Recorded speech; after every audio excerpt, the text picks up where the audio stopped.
Velikoj proslavi 1000-godišnjice Mađarske države u Budimpešti 1896. godine pridružila se i Hrvatska s velikim paviljonom u kojem su bile izložene naše historičke znamenitosti i umjetnine. U tisku se moglo pročitati: ovaj paviljon prenijet će se u svoje vrijeme u Zagreb, te će zbog svojih oblika našemu glavnomu zemaljskom gradu služiti za ures. Budući da se unaprijed znalo da će biti preseljen, natječaj objavljen u proljeće 1895. godine propisivao je da paviljon treba biti željezni i montažni. U nevelikoj konkurenciji posao je dobilo dioničko društvo za gradnju brodova i strojeva Danubius iz Budimpešte.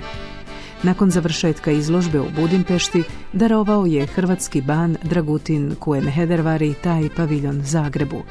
Kako je ostalo zabilježeno, u svrhu podignuća domaće umjetnosti i stvaranja stalnog središta i izložišta umjetničkih domaćih izradaba.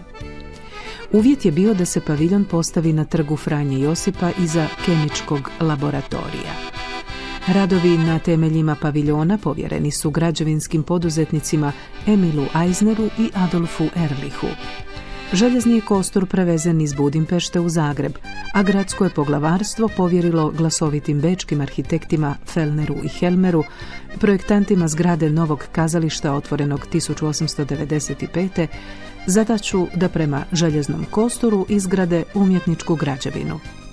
Oni su izradili nacrte prema kojima je arhitekt Bergman pod nadzorom gradskog građevinskog savjetnika Milana Lenucija izradio umjetnički paviljon. Za sve radove, osim stukatorskih i obrtno-kiparskih, kao i sve umjetničke, kiparske i slikarske radnje, odlučeno je da se povjere licitacijom domaćim obrtnicima. Projektanti su se držali izvornog oblika paviljona.